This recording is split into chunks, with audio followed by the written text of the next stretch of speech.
Welcome to the Develop Yourself podcast, where we teach you everything you need to land your first job as a software developer by learning to develop yourself, your skills, your network, and more. I'm Brian, your host. Today on the Develop Yourself podcast, I have a very special guest, Brooke Sweedar. You perhaps know her from LinkedIn, where she writes a ton of really excellent content. She recently graduated from a coding bootcamp, and today I want to talk to her about the mindset it takes to actually be successful while in a program like a boot camp. Afterwards, a little bit about her content creation strategy and general advice she'd give to people out there who are on the job hunt as she's living through it right now. Welcome to the show. Thank you so much, Brian, for having me. I've been a big fan for a long time, and I so appreciate you making the time to have me on today. Oh, I could say the same to you. I follow you like I'm sure a lot of people do. And you have such good content out there, which I can't wait to talk to you about. I've been seeing you all over LinkedIn. You've really blown up. How many followers are you at right now? Just curious. Yeah, I'm at really close to like 14,700 right now. Holy So I'm moly. getting close to the 15K mark. It's exciting. I'm so excited. That is really exciting. I feel like all my growth happened within the last year and a half or so like that. But it took me a really long time to get to like 15,000 or even 10,000. I was like, whoa, this is nuts. Mm-hmm. And to see you've had a pretty meteoric rise, which is really cool. Yeah. It has been cool because I started posting just this year towards the end of February. Whoa, that's even okay. Yeah, we got to talk about that because I need some tips myself. Before we get into all that, for those that don't know you, you recently graduated from an online coding bootcamp, right? Yes. I did a full stack web development program. It was 6 months long, and I started it in January, and I graduated in July. And then I took a little bit of I didn't jump right into the job market. I took a little bit of time just for myself, but now I am active in my job search. Cool. Yeah. So you're going through a lot of the same issues, struggles that I'm sure a lot of people are going through, they've read about. And I really want to get your take on it because, I switched into software from like a whole different life back when I was about 30. And it was tough to get in. And now I feel like I'm so kind of far away that sometimes it's hard for me to get a really good like view on what the reality is now. Because I'm like, me having 10 plus years of experience, my experience is just going to be different than yours. So I love hearing like what people like you are seeing on the job market. But what led you to do this career switch? And what were you doing before? Right. So I've had an extensive career as an executive recruiter, and this was actually in the manufacturing space here, focused here on companies in the United States. So it was great. And actually, I'm still currently employed, by the way, and I'm in a really good position. I work for a great company. It's family owned, so that changes the dynamic. And to be honest, a big part of why I stayed for so long is because I love the people that I work with. It's been such a great culture fit. But the reality is that I've capped out where I'm at. There's no more upward mobility at my current position. So I just, and life certainly isn't getting any cheaper. So I was like, okay, I could easily go be a recruiter somewhere else. I have all the skills. I know what I'm doing. But it was something like I've been with them for so long and I loved the journey. I loved the work, but I didn't necessarily feel like, oh, I'm just so passionate about recruiting itself. That was like, the dream, I guess. And I'd been sort of dabbling with code for, I'll say about a year and a half before I decided to. Yeah. So I wasn't a total stranger, but I wasn't gung ho either. Like it was just very much spare time. This is kind of interesting to me. And so I really had to think about it because I was like, okay, if I want to do something different, no matter what I choose, I'm going to be starting from scratch, right? If I decide to leave the recruiting industry. So I really thought about it. And I did a lot of research, and it was scary because, especially on platforms like Reddit, and oh my God, the worst place to get. The worst. But I went there and I braved through it. Don't do that, guys. Don't go to Reddit. Yeah, don't do that. Don't do it. But just to sort of research and see like what the salaries were. So I also don't have a formal college degree. So then I was thinking, well, should I go back to school? Really, what are my options here? And I ended up deciding that I wanted to do the bootcamp route because I already had been sort of doing the self-teaching and I just wasn't consistent. And I felt overwhelmed with all of the choices, the tutorials, all the languages, which one should I choose? Which one do you choose? Yeah. And everyone has a different opinion and they all think that they're correct, and that's fine. So I felt for me that having a sort of structured setting that just pushed me, right? Where I had deadlines, I just had to complete the task and then Yep. just get through it was the best choice for me. That makes a ton of sense. I think that was kind of leading to my next question, which is like, if you could teach yourself, which people always ask, I'm like, you could teach yourself all sorts of stuff. You could Sure. teach yourself how to fix a car, paint a house, get into shape, but we hire personal trainers or go to online programs or go to schools, whether you want to learn how to be a trucker or you want to Right. learn how to be a barber, you're likely going to pay somebody if time is of the essence, or if you just want to get a clear path to the final destination, which is what it sounds like you decided to do, which made sense for you, right? In this case. Absolutely. Well, I really did my research too with picking a boot camp. mhm. And so, a lot of my followers, of course not all, but a good chunk of them are either self-taught developers or boot camp, either Yep. students or grads. And I felt so bad because so I had a positive boot camp experience, but I've spoken to many people who have not, who felt like they wasted thousands of dollars, all this time, just didn't get a proper ROI. Or I've definitely also spoken to people where maybe those boot camps promised certain results, like, oh, we guarantee, Oh, yeah. and I'm like, well, okay. So I would always recommend avoiding that. That's just not realistic. So I felt that I made a good choice. I definitely did my research, but I also do think though boot camps are not for everybody. Like I had Yeah. some experience with code, Hmm. and very few of my boot camp classmates actually ended up graduating, made it to the finish line. And I think some of them liked the idea of breaking into tech. I think that there's something very sexy about that, and it's Yeah, really for cool. sure. There's all this money in tech, and Hmm. it's the future, and The that I mean, all of that options, yeah. is true. Flexibility, yeah. Yeah, but there's so much more to it too, and it is tough. It's very tough. It's really tough. I think that's the biggest thing that people kind of forget. Like a lot of boot camps sell you on this idea, like, oh, break in, it's so easy, and Mhm. anybody can learn how to code, and you're gonna get like $200,000. And I'm like, it's kind of easy to learn how to code a little bit, like Right, HTML and CSS, like these kind of small blocks. You hit that mountain of JavaScript, and you're like, oh, this is tough. And then it's like React or something. Oh, this is tough. Then backend, then deployments, and it just piles up. And it's still fun, I think. Like I'm right. sure you do too. There's a lot of just joy in learning how to code. What are some things that you wish you had known before joining a? I think, even though like I said, had scratched the surface with code, and for me, by the way, that meant basic HTML and CSS, just for some Yeah, context. That's all I'd yeah, for done, sure. which is fine. And even though I'm a very research oriented person, I just did not realize how much I did not know until about 3 weeks into my boot camp, because I remember the Okay. first couple weeks I was feeling super confident. I was like, I got this. And then and then all of a sudden I was like, oh my God, what is this? And just how deep it goes, I guess. Hmm. And I think that I did kind of freak out a little bit. There was a point where I was like, oh my God, what am I doing? Can I do this? And Yeah. I did. I made it through it. I'm very proud of that. I made good grades. I graduated. Oh, it felt that was like the best feeling ever. Um, but also too, like you said, with learning how to code, yes, I agree, you can learn, but really the time, the mental focus that's required to really dive deep on a project and push through, I didn't realize how much time that was going to take. Oh I yeah. I knew I was going to have the classes, and for me that was, well, again, still employed, right? So working my full-time job, and then evening classes, 3 evenings a week, 3.5 hours each.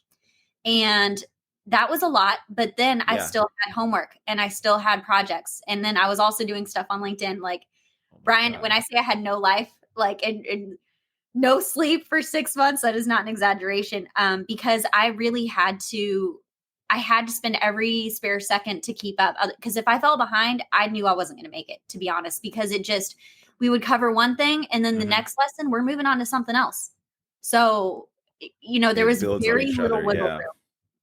How did you do? This is the biggest issue I see with most people. Like Mhm. I own a coding program too, and the thing we notice and we see and we're trying to attack and like add more material for, just kind of help people out, is like the mindset thing. I almost hate saying mindset because it sounds a little fluffy, But it's true. Like if before you get into one of these programs, like you have to know how to organize a schedule. You have to know how to stick to it. You have to know that you're going to feel deflated and beat down sometimes, and you're going to get over it, or you're going to have to know how to reach out for help.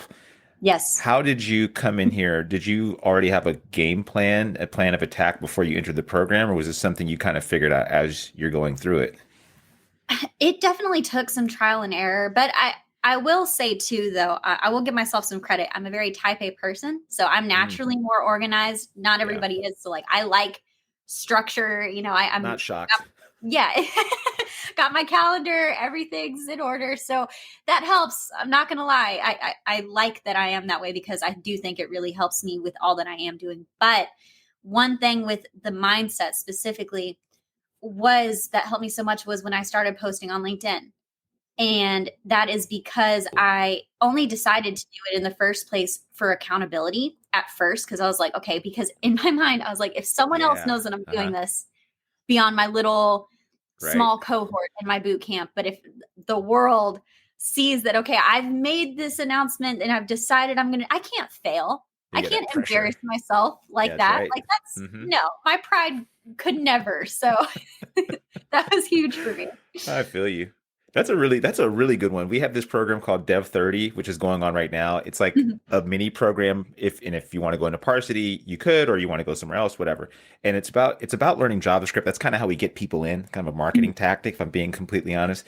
But a lot of it's like posting on LinkedIn, like Yeah. learning how to create a schedule, like doing these things that are going to help you succeed, whether you go to Parsity or whatever boot camp is out there. But the posting on LinkedIn thing is what I see as a big, big thing because then people do create that accountability and they're starting to like say, okay, you post enough, and then you kind of make it a habit and you continue with it. And you've continued with it, and it's kind of morphed into its own thing. I mean, you got like brand deals and stuff going on, right? It's honestly become like a third job. Crazy. Seriously. And yeah, so content creation was never the goal or Yeah, right. yeah, being like a linked influencer, whatever you want to call it. That was never my intent. But I just was very public with my journey, and I do think it resonated with a lot of people because there are so many people who are doing what I'm doing. But I was just being more public than I think most others at the level, right, that I was at. But it resonated with people. And then I had people rooting for me and in Hmm. my corner, which was amazing. And also, to be honest, it really helped me because, like I said, I felt like I was running on E for a while, just because like when I say I had no life and I was just so consumed with doing this and so Yeah. determined, and I would get frustrated because there were things that were difficult and that I did not understand. There was a lot of new stuff, Hmm. but I had now other friends on LinkedIn who offered me help or just like encouragement, like, other boot camp grads too. That was huge because then they were like, oh, I remember that. Like that's normal. And it Okay. made me feel less That's cool. crazy. Yeah. That's a So that, really good point. These are really, really solid points that I never thought. I thought you did get on LinkedIn with the intention of like kind of blowing up. I didn't realize that it started off as is pure like accountability and you just kind of blown up. But that's the cool thing because you've been really open and honest and you actually just write cool, funny stuff. I definitely want to get into like your whole content creation process because I find that really interesting. I'm curious if you have a process, but are there any things like you said you're type A that you had a schedule that you kind of put together? What are some things you could like tell people listening to this? Like, hey, here's some things I would do. Like, here's some exact tips I would do to like organize your life or schedule so you can do well in a coding boot camp program. right. So I implement what I call time boxing. I'm sure there are other phrases for it. I just may not know what they Hmm. are, but I think it's best like either in the evenings, which is what I do, or like at the end or start of a week, have your calendar out in front of you, whether you use a physical one or something online. I use Google Calendar. It's a lifesaver for me, and it's free and it alerts me 10 minutes before I have anything going on all my Yep. devices. So that's really helpful. And map out your week. If you have your job, literally put that in the hours that you're working. And for me, especially whenever I was starting out on LinkedIn, I had 2 windows a day that I would dedicate to being on LinkedIn for 30 minutes. And one was in the morning and one was in the afternoon. So Oh, I okay. I literally put that in my calendar because I was like, okay, I'm Super going to smart. post, I'm going to make connections because at the time my goal was to reach 500 connections. That was like Yeah. my threshold, which is a really good Yeah, starting point it's a for really good anybody. start for sure. Exactly. So I did that. And for me, I even took it further because like I can get so consumed and busy and I like to work. Like I'm a hustler, but I Hmm. will forget to eat sometimes. So for me, I literally have to be like, go drink some water, like a little, Like just a little. scheduling your lunch breaks and like I have personal to. time. Yeah. Yeah. So, and then now of course it's it's so funny because I thought that things would settle after my boot camp and in some ways they have like the pressure because Hmm. now I don't have such harsh deadlines, but I'm just as busy as ever because thankfully my LinkedIn stuff has grown so much that now I'm very fortunate to be doing all of these really cool business opportunities, Yeah. having these amazing just coffee chats with some of the coolest people in business and in tech, and then also doing these collaborations, which I love. Like I'm obsessed with doing them. I have so much fun. They open so many doors, and I do think I'm very happy to say that I do feel that a lot of my followers do find value in the Yeah. content I put out, and that feels Hmm. good. Yeah. I think we need more people that are newer talking about it because I can only tell you like what I'm seeing through people at Parsity, for example, or through my old experience. And it's just like it's a memory now. I don't really know what it's like. I was on the job hunt earlier this year and it's just different. It's different than, I mean, my advice is what I think will work and what I've seen work for people, but I'm not living through it right now. And I think it's way more interesting to hear from people that are like in it right now in the trenches, going Right. through this stuff, you know? So you went to the coding boot camp, graduated, did really well, and now you are out and you are a LinkedIn influencer, content creator, whatever you want to call it. What is your process for creating your posts? Because your posts get a lot of traction and they're so good that people actually want to pay you to post about them. So, how do you brainstorm these things and come up with these? I get the feeling that you're not just freestyling it. I get the feeling you probably have some sort of method to the madness. Um, yes and no. Honestly, I can't say I have any sort of master plan except that I okay, so my best friend for my content creation ideas is the Notes app on my phone. If Oh yeah. anything comes to my mind at any time, like I will wake up at this point in the middle of the night Hmm. sometimes, which might Oh sound yeah. I'll be crazy. like, Siri, remind me to do this, Yeah. Yeah, exactly. And so I'll just pop over, throw it up on my notes, and I write everything down. Whether I don't think too hard about it, as I guess what I'm saying. Like I don't sit and go, Okay. "Is this actually a good idea?" It's just if it comes to me, I'm going to write it down, and when I revisit it, maybe it does suck, right? Maybe it's Yeah. something I never use. But also sometimes and I also never delete anything from it. I know that's weird too because I'll scroll and sometimes like now I'll connect the dots on Hmm. something I thought of or forgot about a month ago even. So it looks like the scrawlings of a madman. And I hope no one ever sees it because it's probably a weird thing to witness, but it's so for my content creation ideas, that and also a combination of I do spend a good amount of time engaging on other people's content on LinkedIn. I have such an Yeah. amazing network of like actual friends now at this point Yeah. Yeah. who also put out really good content. So I'm often inspired by other people too. Seeing something that just resonates with me or that I feel like I can give my own perspective on, or even just on the tech side. Now I want to try this in the next thing that I Oh decide yeah. to build. So Oh, that's really cool. So Brooke, you and I have a very similar process. I come up with ideas, like I'll go to the gym or something, and like my yeah. brain will be all fired up, and then I'll just yell into Sierra like, "Oh, Sierra, remind me to write a post about like why TypeScript sucks," and then I'll like, and sometimes like this is a brilliant idea. This is gonna be great, and then I'll go home and read it. And I'm like, oh, that sucks. I don't want to write that. And Sure. then I'll write that. I have like hundreds of little notes in my phone like that, and it's so funny that you do the same thing, which makes sense because I think we have all these little ideas that crop up during the day, whatever our like creative time is, then we write them out. Like I write all my posts usually on Sundays. And then I'll like write a bunch of drafts and then I'll kind of think, okay. And then like the day of, I'll think, oh, what do I want to post today?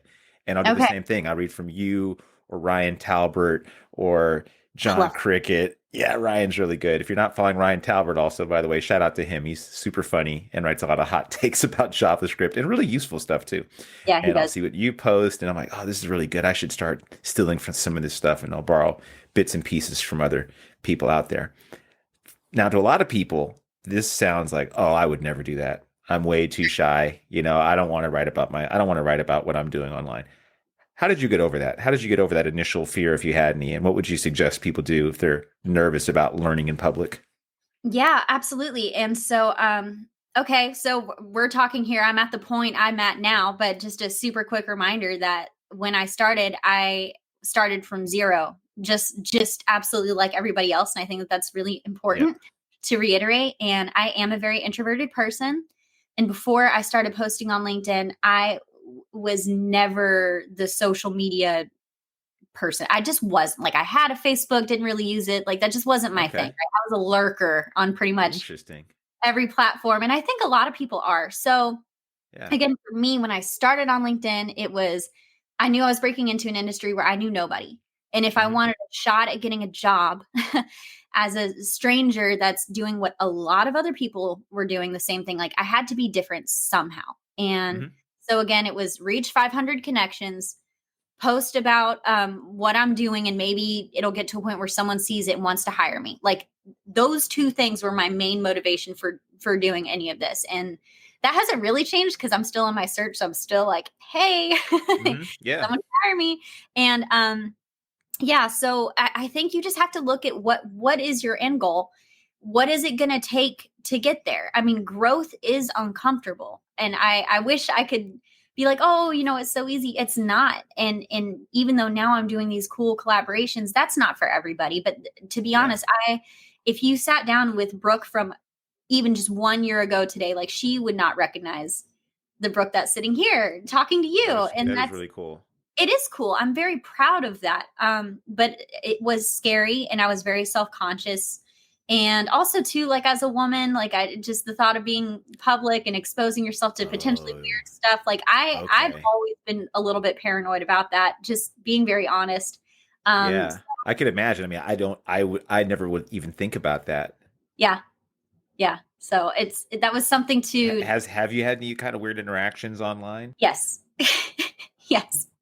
I mean, to be Oh, honest, Brian, like, yeah. any woman that's remotely active online would give you the same answer, and that's super unfortunate. I'm not trying to be flippant about it. It's just Yeah, like, yeah. it just is what it is. Okay. Understood. That makes sense. But Yeah, yeah, sorry to hear that. It's so funny because as a dude, I just never have those kinds of. I have people say mean things about tech or whatever, like, "Oh, that's a stupid sure. opinion." But beyond that, nah, nothing else. Yeah. So it's different. And to be honest too, that's something, one of my favorite things now that I'm get more and more of, and it makes me so happy, is whenever I get DMs from other women who are considering switching to tech or in boot camps, and they're like, man, Hmm. I'm the only woman like in my boot camp, or Yep. I'm so discouraged. Or they ask me like, hey, how do you deal with getting creepy messages or icky comments and stuff like Hmm. that? And for me, I got to be honest, like, my previous career as a recruiter, I actually think equipped me really well because I was working in the manufacturing space. So I was still working Oh, with engineers every day, just not in, okay. but Hmm. like in manufacturing operations. So I've had years of people literally being like, I'm not, like, can I speak to a man? and, and it just gets worse from there. And so it's like, dude, whatever. Okay. Like, I, Okay. I'm a bit more acclimated to it. I still don't like it. Yeah, I bet not. Because yeah, let's be honest too. Like tech is super male dominated. Yeah, It's like I forget the last statistics in Stack Overflow, but I think it's like less than 10% of all software engineers are women. sure. Is that something that you even considered or something you even think about in general? And if so, how have you dealt with that? For sure. Like I said, to me, it wasn't a surprise. And also, like, even though the stuff I'm doing on public more has definitely gotten me more attention, both good and bad. Yeah, And yeah. I've had to just learn how to navigate that. But what I think was most discouraging to me as I entered into this industry was also hearing the statistics of how many women, once they break into tech, leave really Oh quickly yeah, because that's a really bad one too. yeah, and that's super unfortunate. So I don't know. I think I'm a very competitive person, and so Hmm. it's like I will succeed. Like, I will be the woman that doesn't leave. Like, that's a genuine.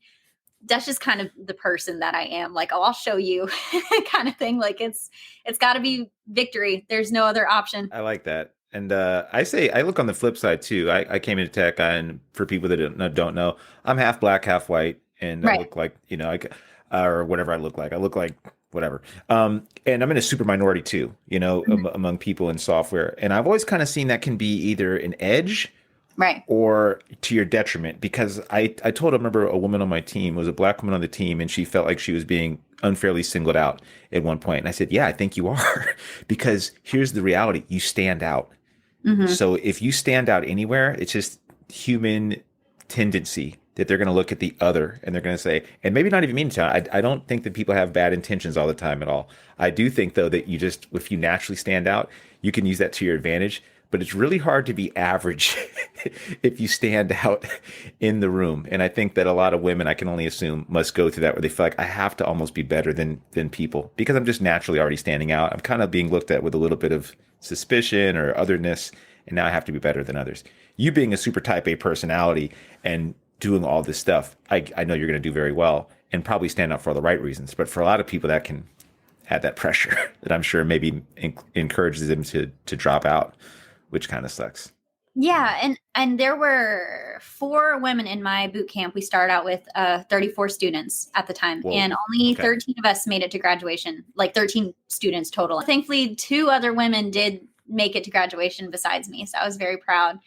But it was amazing to me how many people dropped out late in the game, past the Really? refund point. That's what freaked me out, to be honest, Brian, because like, and also too, the program I was doing was, it was a part-time boot camp, versus all day. It was in the evening. So Yeah. all of us, like, I was probably one of the youngest people in the boot camp. I'm 28 for reference, but just saying. So like everyone in there was pretty much working professionals. A lot of them had Hmm. families. So Families. to be Yep. honest, that surprised me because it wasn't a big group of like 18-year-olds, trying to make this decision. Yeah. He decided they couldn't handle it. Like these were grown people. And it was like 3-4 months into our 6-month boot camp, they really started dropping out. And I was like, but again, maybe I'm an exception. Like even if I decided I hated this and I never wanted to code again, I'm getting that certificate. Like I'm going to reach the finish line. There is no way I'm leaving this without that piece of paper. It's not happening. You have I think you're the prototype of what you want. Like when I talk to you, you're the kind of person I'm like, okay, that should be the person I want in this program. But I know from experience, like, whether you are in a workout program or any Right. kind of program, like the reality is a lot of people, they can't hack it. And to have that kind of long-term view where you're thinking, okay, I see the future. This is going to take me 6 months of pain and I'm going to get to this goal at the end of it. Right. And if you deviate, I mean, a lot of people just, they can't sustain that kind of thing. How do you sustain motivation? I mean, I don't believe people can really rely on motivation for 6 months. I think they have to rely on what I usually would rely on is routine. How did you maintain that steady state for 6 months and against the odds, honestly? Because when you see that few people graduate, that you're going against the odds. How did you beat that? Absolutely. You said the magic word, first of all, with consistency. That is Mm. absolutely, man, like, because it wasn't easy. And I want to stress that. Like, I'm not sitting here ever in any capacity trying to pretend that it was. It sucked. So I absolutely had days where I found myself, like, as soon as class ended at almost 10 o'clock at night, just being like, it just sucks. Like, I'm so tired, and I know I have all this homework to do and I feel confused on this concept. So a couple things that also helped me outside of just like focusing on the end goal and reminding myself, like, it is only 6 months. It feels like eternity right now Hmm. but it's such a short period of time in the grand scheme of things. And look at what could be, look at what could come from that. So that combined with the fact that I was making friends on LinkedIn with both fellow boot campers and also just more seasoned professionals who kind of just were very kind to me and saw that I was posting stuff and would just go out of their way to send me encouraging messages or just things like, hey, like if I can assist you in any way, like let me know. I'm happy to help. That happened very organically for me. I was not reaching out to them asking them for help. Hmm. So that was super cool. That helped. It made me feel less alone. It made me feel more supported and like I could do it because I just felt like I wasn't the only one experiencing the things that I'm experiencing, if that makes any sense. So Yeah, totally. I always recommend to people, especially if they're going to do a boot camp, like do not be an island, because I am convinced I would have had a much harder time if I hadn't been doing everything I was doing on LinkedIn. If it Hmm. was just me and my fellow classmates looking at each other on our Zoom call, like, what is this? I don't know what this is. Like it would have been so much worse. And also too, I set up rewards for myself. So Oh, like smart. Very smart. thank you. So we would Yeah. have landmarks in our boot camp. So like a project would be due by whatever, this date, whatever. So if I did it, like I might get myself really good food delivery or Hmm. play video games that Saturday, something. Those are things that incentivize me. So figure out what that is for yourself and set up a little reward program for yourself. That's a really great idea. And also, I'm reading this book on habits, and that's a big part of creating a habit. It's like you have the cue, and then the important part, the reward, Right. because that encourages your brain to develop these grooves that say, hey, do this thing, and then there's a little treat for you at the end of it, and then you create these good patterns that you can also create for like terrible addictions as well. That's a really good way to create a much better one. Right. I want to talk about your current state. So people see you on LinkedIn, Mhm. right? And you're kind of blowing up there. How has the job search been with your bit of internet fame? It's made a difference. Has it made it harder, easier? Yeah, so I think it's been a very unique situation for someone in my position. So I've had so much support in my career search. Like, I don't know if you saw this. This was about 2 months ago whenever I started my search, but like I released this really cool kind of movie trailer video. I did see that. It was really awesome. Okay, cool. So that was Yeah. awesome. And that did really well. People loved it. So I was kind of like, Yeah. I'm so delusional, to be honest. I was like, I'm going to get a job in 2 weeks. No, it's I okay. kind It's of thought you fine. might too, actually. I was like, okay, she's I'll got to be get it. honest, Yeah. Brian. Like I was really feeling myself. Like when I was like, oh man, You should have. Yeah. It was I'm gonna awesome. announce I'm open to work, and just bam, and no, but that's okay. So Yeah. I've had a lot of support, and it did lead to several interviews. And some of the best interviews that I've had have been Nice. specifically from my content on LinkedIn. A lot of which Okay. has been with startups that, to be honest, they were just too small, either couldn't afford me, Okay. or I'm just too junior as far as the technical level Yeah. for that kind of hire, and that's fine. It is what it is. Still Yeah. make connections, and hey, you never know, right Fair down the line. enough. Yeah, for sure. So none of it's wasted. But yeah, I will say too, though, in some ways, I almost feel like too, there's kind of a spotlight on me, and I get frustrated because sometimes I'll have people comment or message me and be like, "You still don't have a job," and I'm like, "No, Oh thank you my so." And I know That's they a don't terrible mean it thing to say. Oh, with they don't mean it malice. like that. Okay, I got you. They're mean Yeah. like, "Oh, I can't believe it. Like, no one's hired you yet." And I'm like, "No, I'm trying really hard." Or I've had people be like, "If Brooke's not getting hired, I don't stand a Then chance." it's And I'm like, impossible. that's Yeah. not true. So Yeah. that's been weird, to be honest. Yeah, that's what I thought people could either look at that and be really encouraged, or they might think, "Oh my God, if she's not already hired, then what chance do I possibly stand?" You Ugh, know? But I right. think, but here's the other thing I think. I mean, just from looking at this and seeing this over the years that I've been doing this, that everybody's mileage will vary.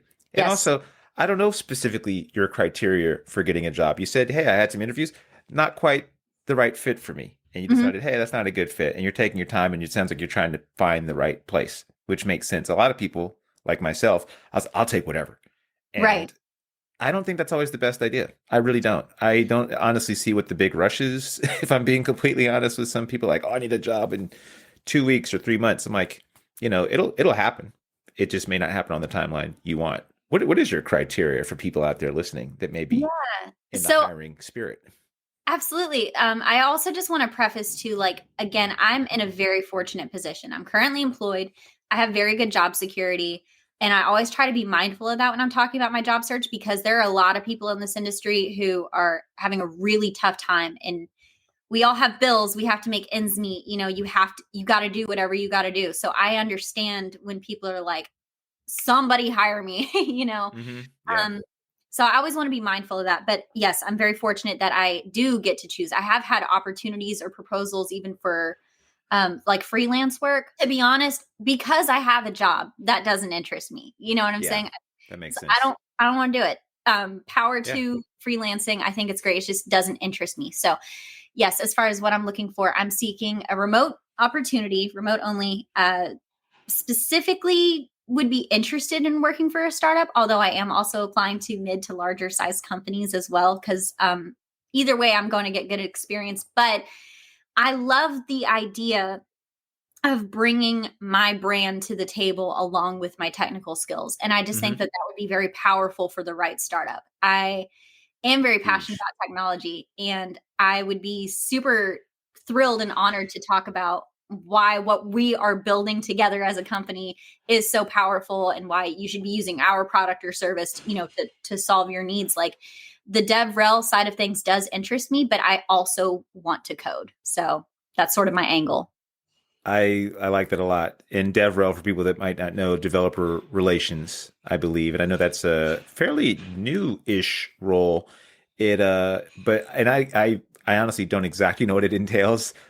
I've seen a few people on like Twitter or LinkedIn that are part of developer relationships, and Mhm. and it includes like the ability to speak the same language as developers. Basically, like, kind of like marketing specifically for developers is kind of how I see it. Is that like an Yes. accurate way to describe that? Yeah, yeah. Yeah. So it basically you have to know what you're saying, right? You have to have the technical capability of communicating with like the engineering team, but then Hmm. also like on the client facing side of people who just want it to work, and Yep. they don't need the other details. So and to be honest, I think that my recruiting experience has translated well. I've never worked in a manufacturing plant. I can talk to a manufacturing engineer all day. You know what I'm saying about Yeah, different yeah. operations. Like, so in a weird way, that's translated very well to this. It's like I also am still learning more with my coding experience, but I want to code and then also have that communication capability. And one thing I keep hearing, Brian, from especially more seasoned people in this field is how much that's lacking, like the soft skills in this field and the Oh, communication 100%. capabilities.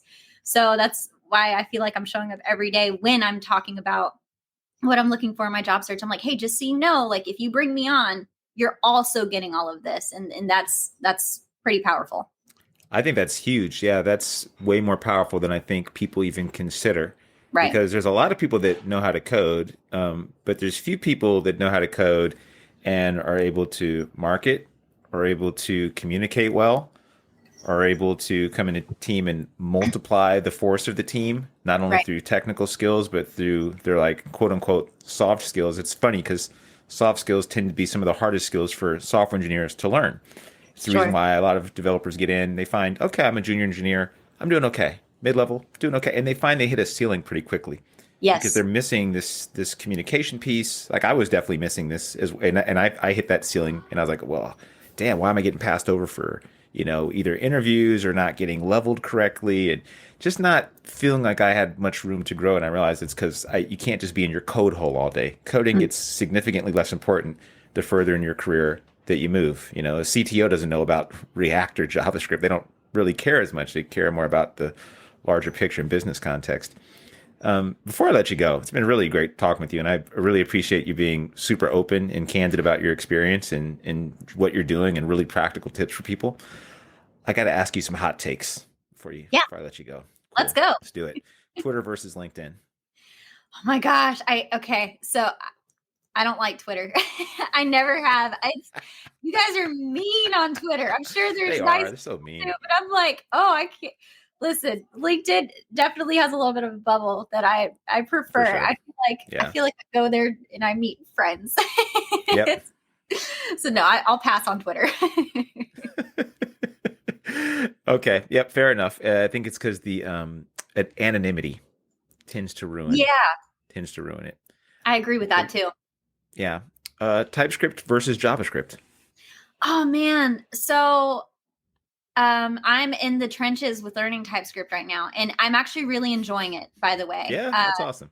And I think I'm so glad that I started with JavaScript because I feel like Hmm. the transition is probably one of the easiest versus probably like having another language as my basis and then transitioning into TypeScript.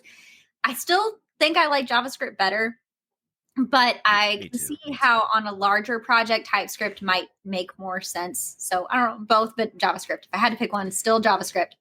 I'm way late to the TypeScript party. I'm using it finally, like professionally, like Yeah. nonstop now at the startup where I'm at, and it's been my first like full on, like only using TypeScript, nothing else. And I finally see after months now, I'm like, okay, now I get why people use this because it is really helpful in a small team. Like we don't have a lot of tests, and Yeah. TypeScript catches a ton of stuff Mhm. that I normally wouldn't have caught using strictly JavaScript. Right. But yeah, I'm still not 100%. I don't know if I'd use it personally for my projects that I'm doing, you know. Sure. React versus other frameworks, if you've used any other frameworks. I love React. I love React. I worked with Vue a little bit, and actually, I've had some really interesting conversations with some people in tech about Flutter. And I've not Yeah. worked with Flutter, but it seems cool. So I do want to start adding and playing around with that and add that to my arsenal too. Okay, that's a really good one. Yeah, Yeah. and that's for mobile development, if I'm not mistaken, right? Yeah. Mhm. Okay, cool. And lastly, JavaScript versus other languages. So that's the thing. It's like, so my boot camp taught JavaScript. And Yep. the main reason why I even started learning TypeScript was because honestly, a lot of job descriptions are saying, hey, do you have TypeScript experience? And I'm like, Yeah. okay, so Yeah. I guess I'm going to learn TypeScript. Hmm. And I have not ventured out beyond. And that's mainly because it's so weird because I feel like this period of time has gone very fast, but also I've really only been in the tech space since January. You know what I'm Oh saying? wow, So that's nuts. Yeah. it is crazy. Like in some ways, it feels like I've been here because it feels like home, right? And I've done so Yeah. much in such a short period of time. But I've tried to be very disciplined with not spreading myself too thin and wasting my time on stuff that doesn't matter. I'm trying to get like a deep understanding, right, Hmm. of getting very comfortable with JavaScript and React, and then transitioning into learning TypeScript because I know it's helping me in my job search. And I've like got my blinders on, Yep. so I haven't even dabbled with anything else. That makes perfect sense. You're doing the right stuff because Right. what I see a lot of people do is they get that Swiss Army knife Yeah. developer tendency where like I'm going to learn Java and C Sharp and Python. Like they're just trying to fill like everything on a job description. I'm like, no one's going to Yeah. hire you for that. It's hard to take people seriously if you're like, I know all these. I'm like, no, you don't. There's no way you know all that stuff. I Sure. feel like I barely know JavaScript sometimes. I'm like feeling like, that's been after 10 years of using it. Now I finally feel pretty confident. But the first 5, 6, 7 years, I was like kind of shaky. Yeah. Yeah. Brooke, thank you so much for talking today. And for people that don't know where to find you, where's the best place to find you? On LinkedIn. I knew it. Absolutely. Follow me on LinkedIn. If you want to have a chat, I do coffee chats all the time with tech professionals at all levels. I really genuinely enjoy them. So, feel free to DM me and ask me. Wow. Let's talk. I'm going to put that in the show notes. I hope you don't regret it. We'll see what happens, Brian. We'll see what happens. Thanks so much. Yeah. Thank you. Have a good one. That'll do it for today's episode of the Develop Yourself podcast. If you're serious about switching careers and becoming a software developer and building complex software and want to work directly with me and my team, go to parsity.io. And if you want more information, feel free to schedule a chat by just clicking the link in the show notes. See you next week.